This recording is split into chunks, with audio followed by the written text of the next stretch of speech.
एक चिंता होती है, कुछ अभिव्यक्त करते हैं, कुछ अभिव्यक्त नहीं करते। कुछ अभिव्यक्त जो करते हैं उनका उद्देश्य कुछ और होता है। कुछ अभिव्यक्त जो करते हैं वो वास्तविक चिंता अभिव्यक्त करते हैं। बढ़ती उम्र के साथ इस बात का, इस यथार्थ सत्य का तो सबको हमेशा बोध रहना चाहिए, और मुझे है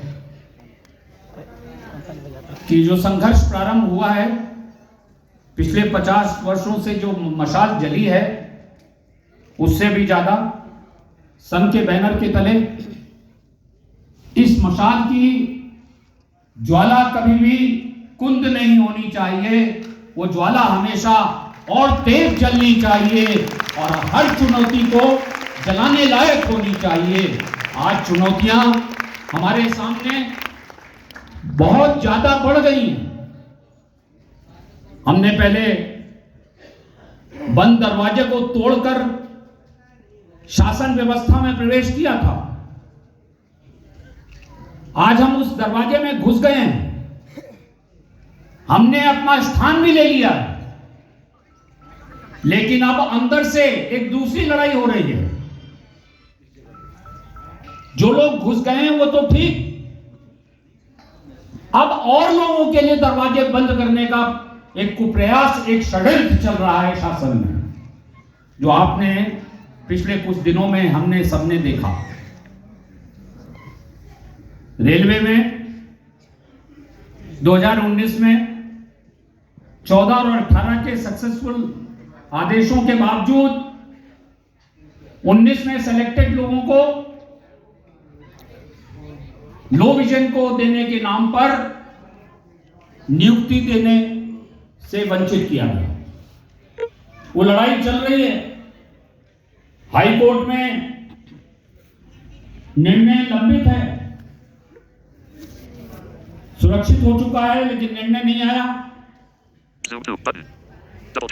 मैंने पिछले 10 दिन के अंदर 3 बार संबंधित डिवीजन बेंच के समक्ष अनुरोध किया है उस निर्णय के लिए। मैं चाहता था कि कम से कम उन 150 पौने 200 साथियों को मैं आज कुछ तोहफा दे सकूं, उनको अंदर घुसाकर जो लोग बंद करना चाहते हैं दरवाजे को, शासन में बैठे लोग, उनके इस षड्यंत्र को नेस्त नाबूद कर सकूं, लेकिन मैं सफल नहीं हो पाया। इतनी आंशिक सफलता जरूर कल मिली है कि कल मैंने फिर हिम्मत जुटा के तीसरी बार मेंशन किया सुबह, और मुझे आश्वस्त किया गया कि अगले सप्ताह निर्णय दे दिया जाएगा। मुझे उम्मीद है कि मैं उन 150 पौने 200 अपने सबसे निचले पायदान पे खड़े साथियों को, क्योंकि ये सब ग्रुप डी के हैं, उसके लिए जॉब के लिए संघर्षरत हैं, उनको मैं न्याय दिला सकूंगा और उनके घर में चूल्हा जलवाने का प्रबंध कर सकूंगा।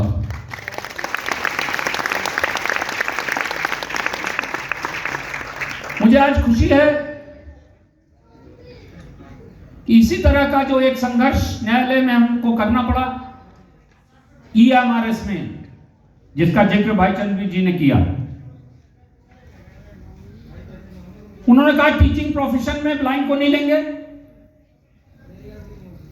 उन्होंने कहा JSA हम ब्लाइंड को नहीं अपॉइंट करेंगे। उसको चुनौती हमने दी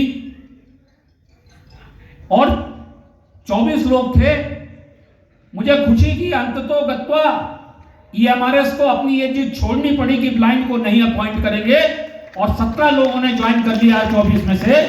7 की लड़ाई जारी है, क्योंकि उनको ब्लाइंडनेस के कारण नहीं, अब उनको कोई और रास्ता नहीं मिला नाक बचाने के लिए। किसी को कह दिया कॉम्बिनेशन ऑफ सब्जेक्ट गलत है, किसी को कह दिया स्पेशल, 4 लोगों को कह दिया स्पेशल BEd है इसलिए नहीं लेंगे। लेकिन उनके अधिकारों को भी मैंने सुरक्षित किया है और न्यायालय से यह आदेश कराया है कि एक समिति बनाई जाए और हम रिप्रेजेंटेशन दें, जो हमने दे दिया है, और 8 वीक के अंदर उस रिप्रेजेंटेशन पर वो समिति निर्णय लेगी, ना कि EMRS लेगी, ना कि नेस्ट लेगा। साथियों अभी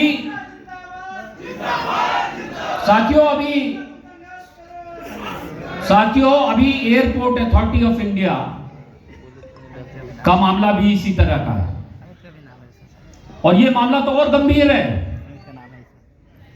एयरपोर्ट अथॉरिटी ऑफ इंडिया ने जूनियर एग्जीक्यूटिव के विभिन्न पदों पर यह कहकर सेलेक्टेड लोगों को नहीं नियुक्त किया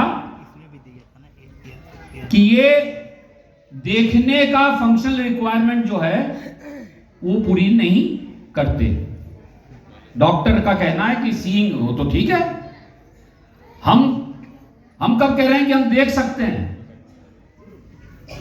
अगर ये इंटरप्रिटेशन मान लिया गया तो मान लीजिए कि सेक्शन 34 में जो आपको रिजर्वेशन मिला है डिसेबल्ड को, लड़ाई हमने लड़ी और वही हम ही वंचित हो जाएंगे इस आरक्षण से, अगर ये बात मान ली गई। मेरा आज संकल्प है कि एयरपोर्ट अथॉरिटी ऑफ इंडिया ने जो ये कुचक्र शुरू किया है, मेडिकल असेसमेंट के आधार पर ब्लाइंडनेस के कारण लोगों को बेनिफिट ऑफ रिजर्वेशन न देने का जो कुचक्र शुरू किया है, इसको हम आगे बढ़ने नहीं देंगे, इसको नेस्त नाबूद करके ही मानेंगे। इसके लिए चाहे हमको कहां तक भी जाना पड़े, जहां तक भी जाना पड़े।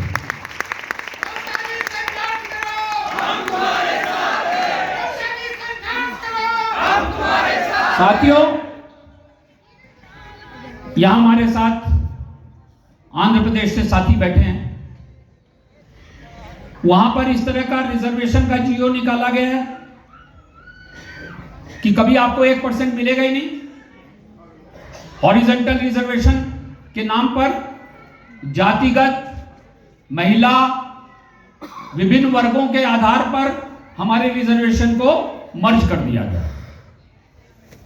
मेरा यह भी संकल्प है, आज आंध्र प्रदेश वाले हों, चाहे तेलंगाना में ऐसी स्थिति हो या कहीं भी और होगी, तो ऐसे तरह के जो निर्णय, नीति विषयक निर्णय लिए गए हैं हमारे विरुद्ध, इन नीति विषयक निर्णयों को सदा सदा के लिए समाप्त कराएंगे, ताकि किसी और की आगे चलकर हिम्मत ना हो। यह बात मैं इसलिए कह रहा हूं कि अक्सर मैंने जो बात शुरू की थी, जहां से मैं वहीं आ रहा हूं वापस। हमको भी चिंता है, आपको भी चिंता है कि आगे इतनी दृढ़ता से, कुशलता से और प्रतिबद्धता से इस संघर्ष को संघ में कैसे चलाया जाए। जाना सभी को है, कभी ना कभी, आज हो, कल हो, परसों हो, और वही दूरदर्शी होता है जो इस बात का दिमाग में पूरा खाका बना के आगे बढ़े कि मेरे बाद क्या। अक्सर लोग सोचते हैं और कहते हैं आलोचना के रूप में मेरी, कि इन्होंने नेतृत्व पैदा ही नहीं किया, ये किसी को आगे नहीं बढ़ने दे रहे। मैं उन आलोचकों को यह बताना चाहता हूं, और आज बड़ी जिम्मेदारी से कुछ बात मैं कह रहा हूं। इस हॉल में और इस हॉल के बाहर जो लोग नहीं भी आ पाए हैं, ऐसे कम से कम 10 लोग मेरे दिमाग में हैं जो महासचिव के दायित्व का निर्वहन कर सकते हैं। तो संघ में नेतृत्व की कमी नहीं है, मैं ये बहुत स्पष्ट कर देना चाहता हूं। किसी के दिमाग में ये भूल हो कि नेतृत्व की कमी संघ में है और मैंने नेतृत्व पैदा नहीं किया, तो वो भ्रम में जी रहा है। और अगर वो संघ का हितैषी नहीं है तो वो भ्रम में ही जिए, ऐसी भी मैं कामना करता हूं।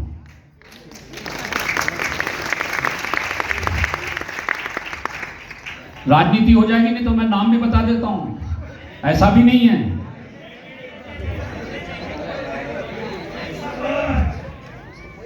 लेकिन 10 नाम ऐसे जरूर हैं, ये मैं आपको आज गिनती की है मैंने।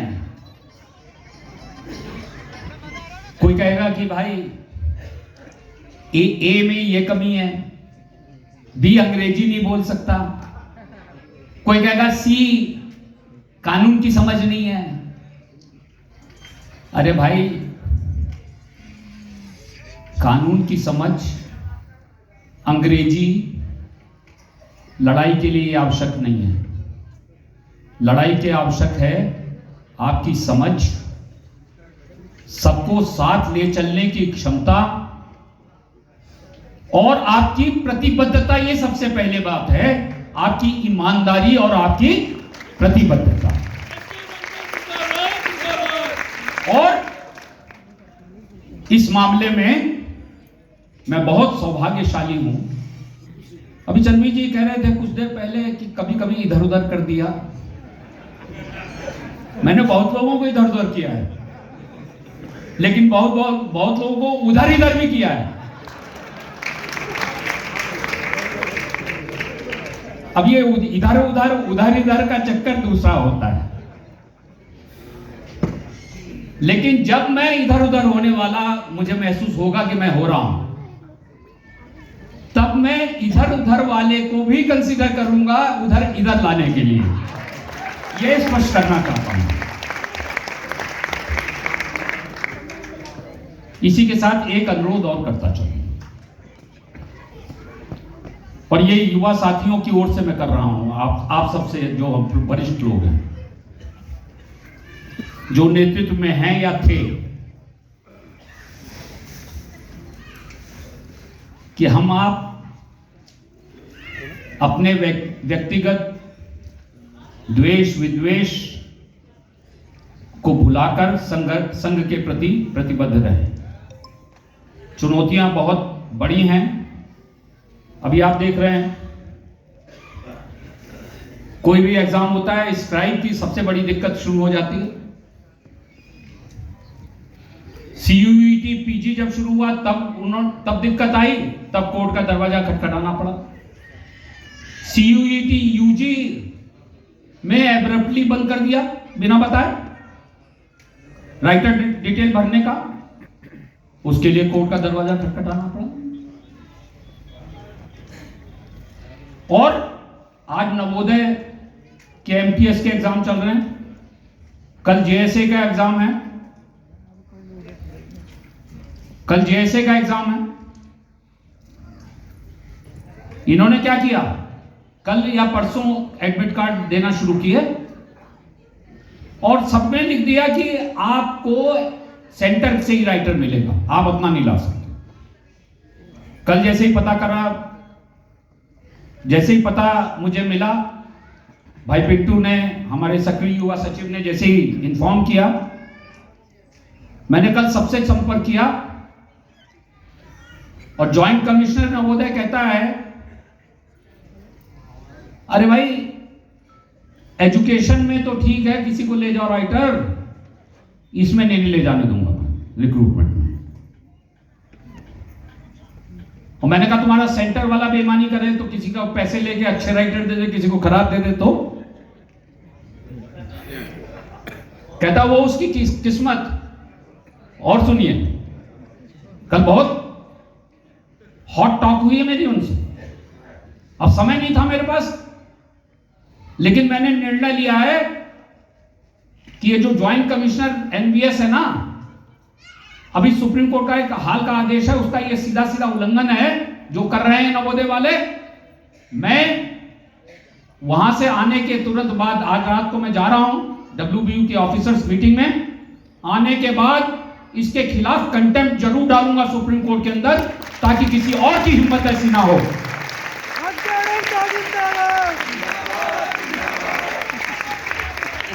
मुझे इस बात का भी एहसास है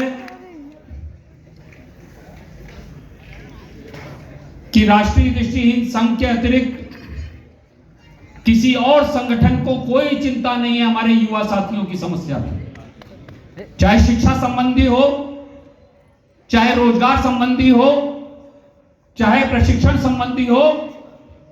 किसी को कोई लेना देना नहीं है कि हमारा युवा साथी, हमारा छात्र, हमारी छात्राएं किस परेशानी से जूझ रहे,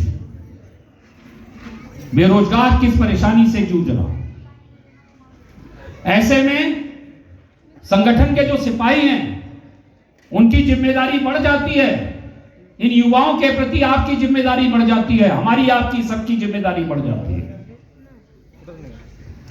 और इस जिम्मेदारी का निर्वहन करने के लिए मैं आपका सबका आह्वान करता हूं कि एकजुट होकर इस जिम्मेदारी का हम सब मिलकर निर्वहन करें, सामूहिक नेतृत्व के कॉन्सेप्ट को एनएफबी में डेवलप करके आगे बढ़ें। मैंने इसी कारण केवल और केवल अपने पास जिम्मेदारी जो रखी वो पॉलिसी और न्यायालय संबंधी और शासन संबंधी रखी, बाकी सारा काम मैंने बांटा है और उसका सिर्फ उद्देश्य यही है कि हम आप सब मिलकर एक नेतृत्व क्षमता का डेवलपमेंट करें और लोग निचले स्तर तक जुड़े रहें।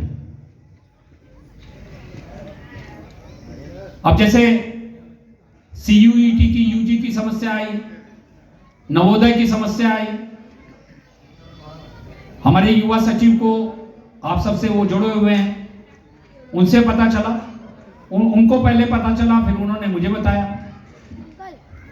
ये सब हम सबकी जिम्मेदारी है।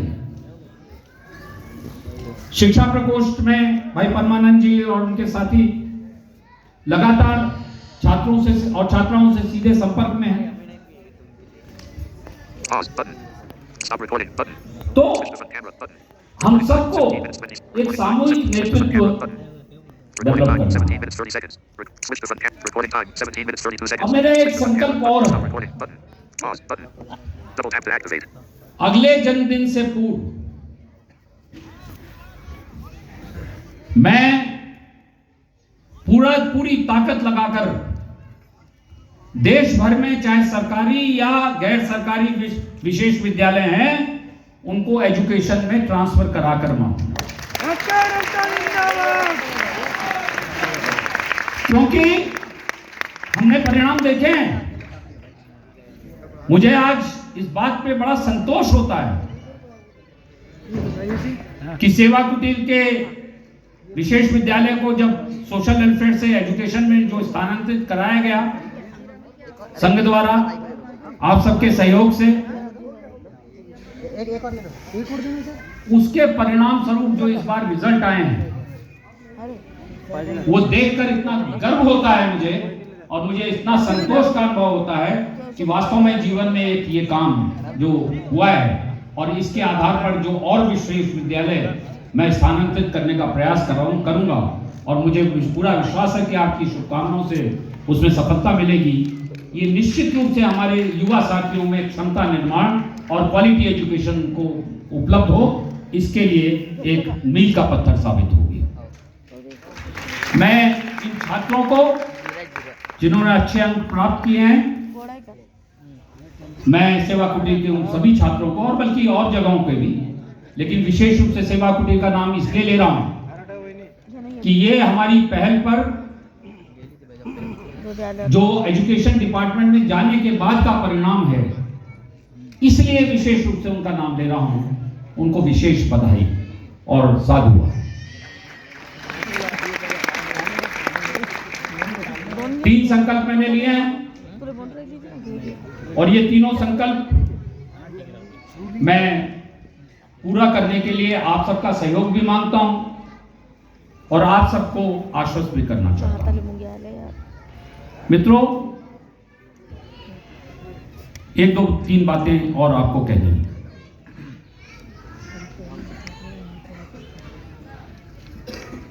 हम आप क्रेडिट के चक्कर में या ये सोचकर कि उसको सम्मान ज्यादा मिल रहा है या उसके नंबर बढ़ गए, उसका अंक, कुछ लोग कहते हैं उसका सूचकांक बढ़ रहा है आजकल, उसका सूचकांक घट रहा है आजकल, जैसे चंबी जी ने कह दिया। हालांकि इनका सूचकांक कभी गिरा नहीं, ये तो इनकी गलतफहमी है। देखो, सूचकांक होता है दिल में, ये पद तो एक माध्यम है बस, सूचकांक होता है दिल में। ऐसा ना कई बार प्रयोग भी करने पड़ते हैं। अब एक गाड़ी बहुत दिन चल ली तो देखें यार दूसरी गाड़ी कैसी चल रही है, फिर दूसरी गाड़ी के बाद देखें तीसरी कैसी चलेगी। और ये प्रयोग में क्या होता है, ना पहली गाड़ी बेकार हुई, ना दूसरी गाड़ी बेकार हुई, ना तीसरी गाड़ी बेकार हुई, क्या हुआ, सेना तैयार हुई। और ये सेना तैयार करना मेरा काम है। इसलिए आप लोग इस स्पिरिट में लीजिए। अगर आज आप टीम में हैं और कल नहीं हो, ये मत समझिए कि आपका सूचकांक गिर गया। आपको तो असल में क्या है कि हमने और ऊंचे स्तर पर आपके अपने दिल में लेके आया हूं मैं कि देखें जरा दूसरों से तुलना करके देखें। तो इस स्पिरिट से इसको हम आप लेंगे तो संघ की सेना और मजबूत होगी, बड़ी होगी, सिपाही और ज्यादा, नेतृत्व और ज्यादा मजबूत होगा। दूसरी बात मैं आपसे ये कहना चाहता हूं कि आज जरूरत इस बात की है कि संघ के संसाधन सीमित हैं, प्रोजेक्ट्स बढ़ते जा रहे हैं। भूख लगी है क्या भाई? नहीं, अगर भूख लगी हो तो समाप्त कर दूं। वैसे तो क्यों समाप्त करूं, भूख लगी भी हो, क्योंकि आपको 80 में ले जाना है।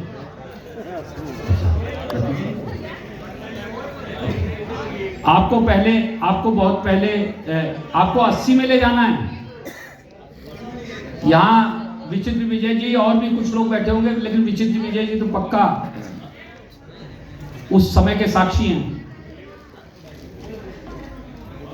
80 में और 80 क्या 2000 तक, 74 से लेकर 2000 तक जो आंदोलन हुए उसमें हम बिना पानी, बिना खाना, हो सकता है 2-2 दिन हम लोग संघर्ष करते रहे।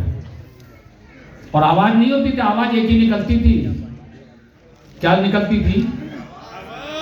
आवाज तो हमें एक करनी। तो और आप समझिए उन दिनों, आज तो बस आती थी, आज तो बस आती हैं, आपको रैली में आती है ना। उस समय पता क्या होता था? पैदल। पहले तो पचकुइयां पैदल आते थे या बस से आते थे लोग, और पचकुइयां से प्रधानमंत्री निवास तक पैदल चलते थे। उन दिनों प्रधानमंत्री निवास था सफदरजंग रोड पर, तपती धूप। वो दिन मैं आपको बताना चाहता हूं अपने युवा साथियों को, ये मई और जून का महीना था और ये बात है 76-77 की। लखनऊ की सड़कों पर, विधानसभा के बाहर, जब पुलिस ने हमको विधानसभा में एंटर नहीं करने दिया तो तारकोल पिघलती सड़क पर हम सब साथी 100 लोग 2 घंटे लेटे रहे, बिना हिले, बिना डुले। और उस निश्चय ने, उस दृढ़ता ने पुलिस को बाध्य कर दिया हमारे डेलीगेशन को मिलवाने के लिए। अब कुछ लोग कहते हैं कि आंदोलन नहीं होते, संघ ने रास्ता छोड़ दिया। अरे संघ ने रास्ता नहीं छोड़ा, संघ ने रणनीति बदली है। पहले आप लोगों को मालूम है, पहले जो युद्ध होते थे कैसे होते थे? पहले जब युद्ध होते थे तो मिलिट्री आपस में लड़ती थी, एक दूसरे की सीमाओं में घुसते थे। अब युद्ध का तरीका बदल गया ना। अब हवा में युद्ध होता है और वो आदमी नहीं करता, मिसाइलें करती हैं। तो भाई यही समझो कि आपको बिना तकलीफ दिए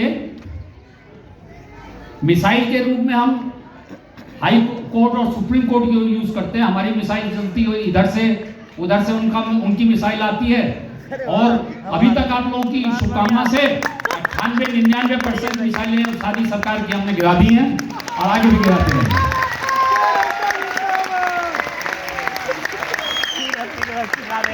मित्रों, आप सब, मैंने एक बात का जिक्र किया था कि चूंकि रणनीति में अब कानूनी लड़ाई मेन फ्रंट पर आ गई है, तो जो कानूनी लड़ाई मेन फ्रंट पर आ गई है उसके संबंध में मैं ये बात आपको कहना चाहता हूं कि मैं रहूं ना रहूं, मेरी बेटी यहां उपस्थित है, वो संघ को हमेशा कानूनी सहायता देती रहेगी, आपके अधिकारों की लड़ाई लड़ती रहेगी।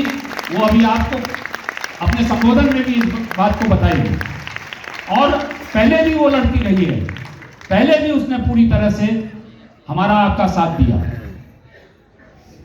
उसने मेरे उत्तरदायित्व को बांटा है। मुझे गर्व है अपने बच्चों पर, उनमें जो सेंसिटिविटी है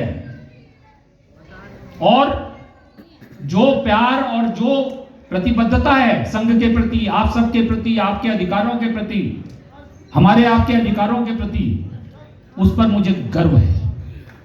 और मैं ये मानता हूं कि ईश्वर का ये सबसे बड़ा तोहफा है कि मुझे ऐसे परिवारजन मिले। यहां पर मेरी डॉटर इन लॉ भी मौजूद हैं। आप सब लोगों ने गोल्डन जुबली में काफी नजदीक से उनका जुड़ाव देखा होगा। तो मैं आपको यह बताना चाहता हूं कि उतना ही प्रतिबद्धता मेरी डॉटर इन लॉ के मन में भी हमारे संघ के प्रति और मेरे संघर्ष के प्रति और मेरे उद्देश्यों को पूरा करने के प्रति उतनी ही प्रतिबद्धता है जितनी मेरे बेटे में है, जितनी मेरी बेटी में। तो मित्रों, संघ हर मामले में धनी है इस समय, पैसा भी है, हां बेफिजूल खर्ची के लिए नहीं है, मानव संसाधन भी है, हां आपस में लड़ने के लिए नहीं है, लोगों के अधिकारों की रक्षा के लिए है मानव संसाधन।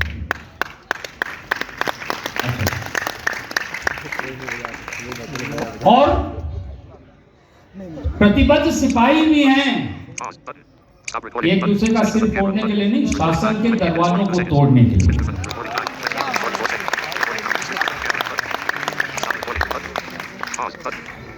तो आइए, कोई ये ना सोचे कि कोई इधर उधर हो गया, सब इधर ही हैं, सब इधर ही रहेंगे और उधर कोई नहीं जाएगा। इस संकल्प को हम सब मिलकर लें। मैं आप सबके प्रति बहुत आभार व्यक्त करना चाहता हूं। आप कष्टों को उठाते हुए इस गर्मी में भी इतने उत्साह से जन्मदिन मनाते हैं, और निश्चित रूप से आज मैं भी बहुत उस समय भावुक हो गया जब मेरी पत्नी का संदेश मैंने सुना। इसलिए हो गया कि मैंने उनको कभी इतना दुखी नहीं देखा। और यह दुख किस बात का था? ये दुख अपने परिवार के बीच, जब परिवार उत्सव मना रहा हो, ना आने का दुख था, ना आ पाने का दुख था, चाहते हुए भी ना आ पाने का दुख था। लेकिन आप सबके प्यार से, आप सबकी शुभकामनाओं से वो इस प्रोग्राम को देख रही होंगी, तो उससे उनको शक्ति और मिलेगी।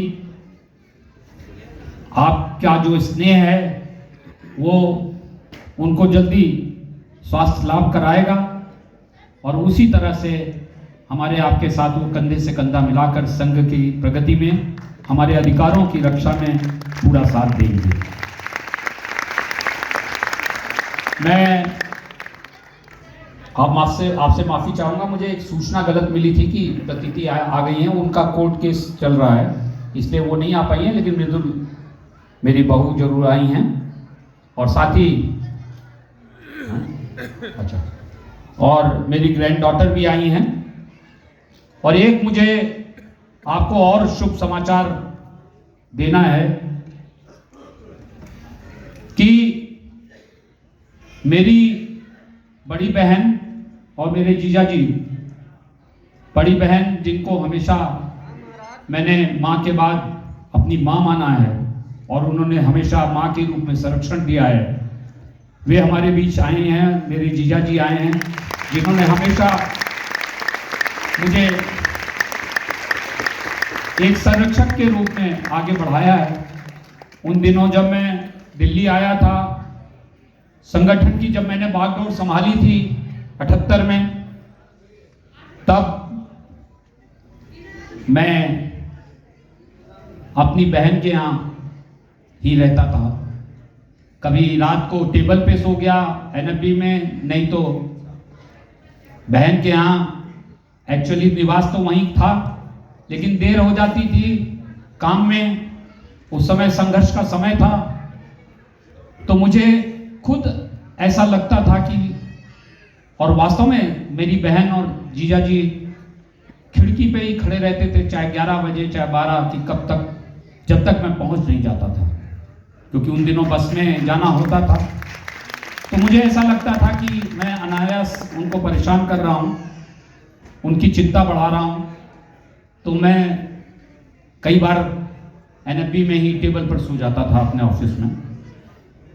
तो मेरे माता पिता का जो रोल किया है, ऐसे लोगों का आशीर्वाद उनकी उपस्थिति से आज मुझे मिला है, तो इससे अच्छा कोई जन्मदिन का आयोजन हो नहीं सकता। मैं उनका स्वागत भी करता हूं, उनको प्रणाम करता हूं, और मैं ये मानता हूं कि जो कुछ मैंने हासिल किया है उसमें मेरी बहन और मेरे जीजा जी का बहुत बड़ा हाथ है, और मैं हमेशा उनका ऋणी रहूंगा। मेरा पूरा परिवार उनका हमेशा ऋणी रहेगा। साथियों, मैं एक बात आपसे और साझा करके अपनी वाणी को विराम दूंगा। मुझे आज खुशी इस बात की है कि जिस ऑडिटोरियम में आप लोगों ने ये जन्मदिन का आयोजन किया, यही वो ऑडिटोरियम है जिसमें 78 के चुनाव के बाद जो विवाद में था, 80 में जो रेगुलर चुनाव हुआ बिना विवाद के, और उसमें भी लोकतंत्र का पूरी स्थापना हुई संघ में। मेरे खिलाफ MK रस्तोगी साहब चुनाव लड़े थे, इसी ऑडिटोरियम में वो जनरल बॉडी और इलेक्शन हुआ था। और आज 80 के बाद आप ये जन्मदिन जो मना रहे हैं इसी ऑडिटोरियम में, इसके अर्थ आप समझ सकते हैं। इसका अर्थ यह है कि संगठन में जो जनतंत्र की जड़ें गहरी की गई थी जिस ऑडिटोरियम में 1980 में, उन्हीं जड़ों को और गहरा करने के लिए स्वाभिमान दिवस के रूप में मेरे जन्म को, आप लोग जन्म दिवस को यहां मना रहे हैं। मैं निवेदन करूंगा, आगे बढ़ा चंद्रवीर जी से क्षमा चाहूंगा, मैंने तो समय का बहुत अतिक्रमण कर लिया है। हालांकि इन्होंने मुझे निर्देश नहीं दिया, अध्यक्ष गलत अध्यक्ष हैं ये, या तो पहले बता देना चाहिए था कि आपकी समय सीमा ये है, इसलिए घर घंटी बजाने के ये हकदार नहीं है। तो मैं एक बार आप सबसे ये कहना चाहूंगा कि आयोजन समिति के लोगों ने जो मेहनत से ये आयोजन किया है, मैं उनका व्यक्तिगत रूप से आभारी हूं, उनको साधुवाद देता हूं। और भाई पिंटू, भाई परमानंद, इनको विशेष साधुवाद देता हूं। पिंटू तो आयोजन समिति में नहीं है, ये एक एग्जाम्पल है इस बात का।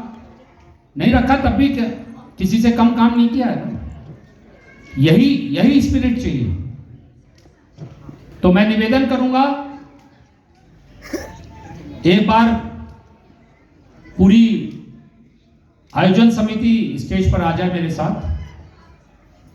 भाई पिंटू, भाई परमानंद जी, भाई शिवेन जी, भाई ओम प्रकाश जी। अरे नहीं, मैं अपना समाप्त करके हमको बुलाओ।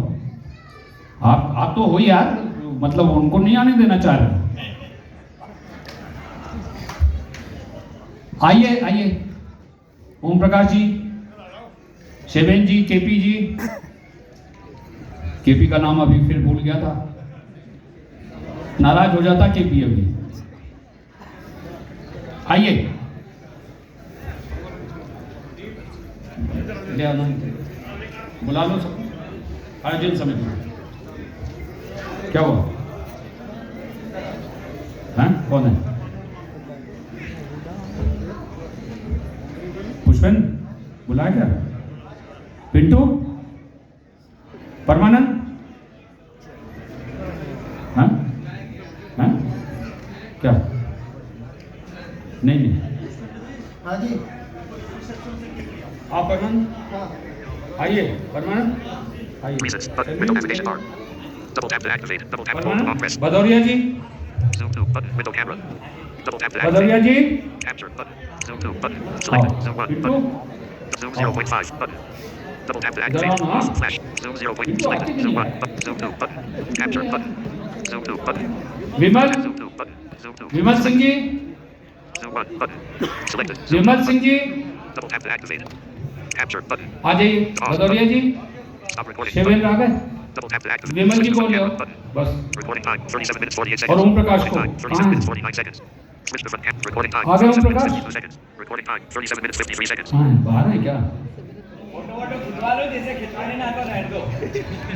आ जाओ ओम प्रकाश, केपी आ जाओ, चलो बस फटाफट।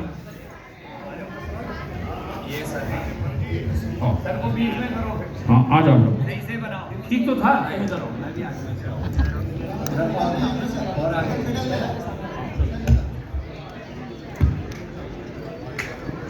Recording time 38 minutes 23 seconds.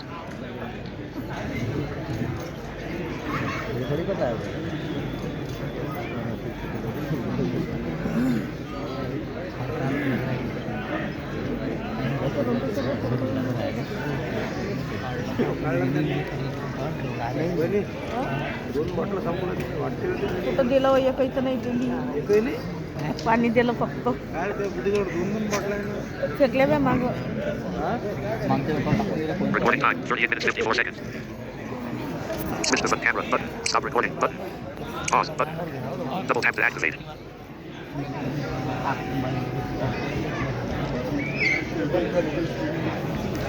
Stop recording button. Switch to front camera. Recording time 39.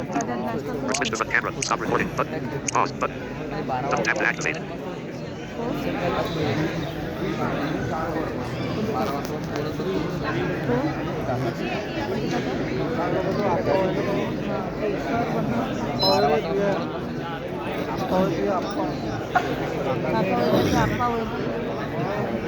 Capture button. Pause button.